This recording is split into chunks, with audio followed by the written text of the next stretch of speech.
Lecture de la compilation post-mortem des écrits de Ellen G. White intitulée Conseils sur la nutrition et les aliments. Section 4. Une nutrition qui convient. Partie 3. Une alimentation appropriée. L'indifférence n'est pas de mise. Du fait qu'il est erroné de ne manger que pour satisfaire un goût perverti, il ne s'ensuit pas qu'il faille montrer de l'indifférence à l'égard de notre nourriture. Le problème alimentaire revêt une importance considérable. Nul ne devrait se contenter d'un régime débilitant. Ceux qui sont affaiblis par la maladie ont particulièrement besoin d'une nourriture fortifiante et bien préparée. Ceux qui s'occupent de réformes alimentaires plus que n'importe qui doivent éviter avec soin les extrêmes.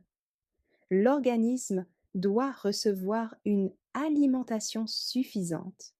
Dieu, qui donne le sommeil à ses bien-aimés, leur fournit également une nourriture appropriée, capable de maintenir leur corps en santé. Christian Temperance and Bible Hygiene 49 and 50. Counsels on Health 118. Pour jouir d'une bonne santé, il faut avoir le sang pur. Lorsqu'il contient les éléments nutritifs voulus et qu'il est purifié et vivifié par l'oxygène, il porte partout la vigueur et la vie. Il répare et nourrit l'organisme. Plus parfaite est la circulation, mieux s'accomplit ce travail. Rayon de santé 65 1905. Dieu pourvoit abondamment. Dieu a procuré à l'homme de nombreux moyens de satisfaire son appétit naturel. Il a mis devant lui les produits de la terre, une abondante variété d'aliments savoureux et reconstituants. Notre bon Père céleste nous a permis d'en user librement.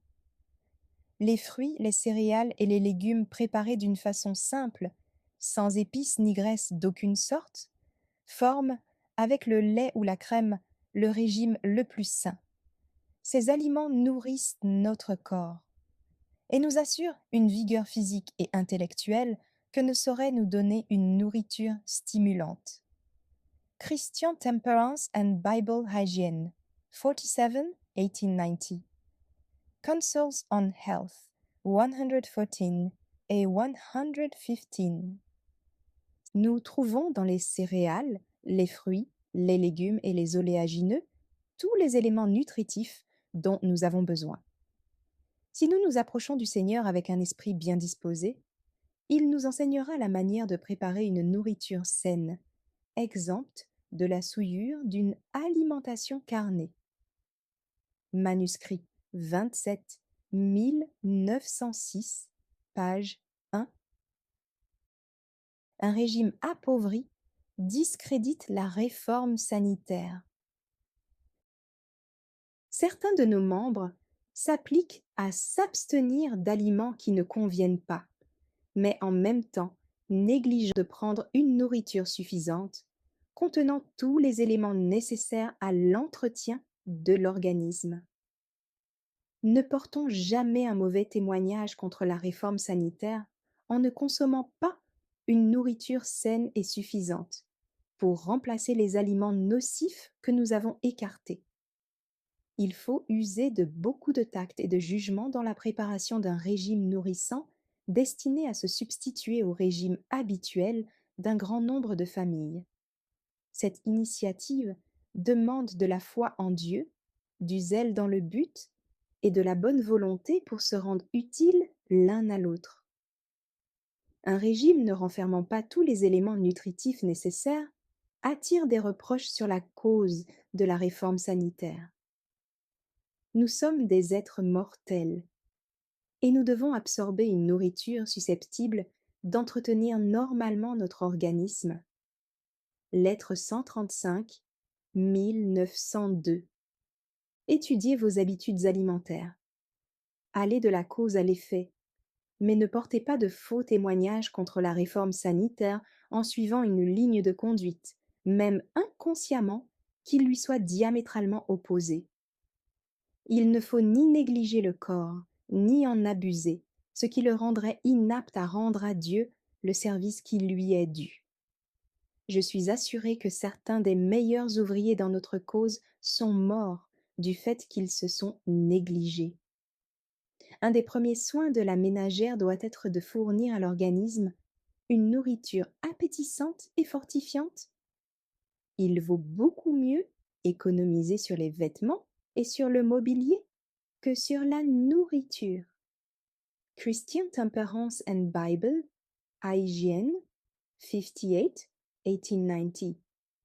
Counsels on Health, 155, 156. Adapter le régime aux besoins individuels. Montrons du bon sens dans l'emploi de nos aliments. Lorsque nous nous rendons compte que certains d'entre eux ne nous conviennent pas, n'écrivons pas de lettres pour en connaître les raisons. Changeons notre régime.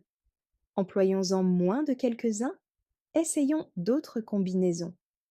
Nous saurons bientôt l'effet que celles-ci auront sur nous. En tant qu'êtres humains, étudions les principes et faisons usage de notre expérience et de notre jugement pour décider quels sont les aliments qui nous conviennent le mieux. Témoignage pour l'Église, volume 3, page 158, 1902. Dieu nous a donné une ample variété d'aliments sains, et chacun, guidé par l'expérience et le bon sens, doit choisir ceux qui s'adaptent le mieux à ses besoins. La nature fournit en abondance des fruits et des céréales, et d'année en année, les produits de tous les pays sont mieux répartis, grâce aux facilités croissantes de transport. Il en résulte que beaucoup d'aliments considérés autrefois comme coûteux et luxueux sont aujourd'hui à la portée de tous. Tel est en particulier le cas des fruits secs et des conserves. Rayon de santé, 89 1905. Merci d'avoir écouté cette lecture. Si vous avez des questions ou des remarques sur le thème abordé, n'hésitez pas à les partager dans les commentaires et notre équipe ne manquera pas de les considérer. À bientôt sur lereste.org.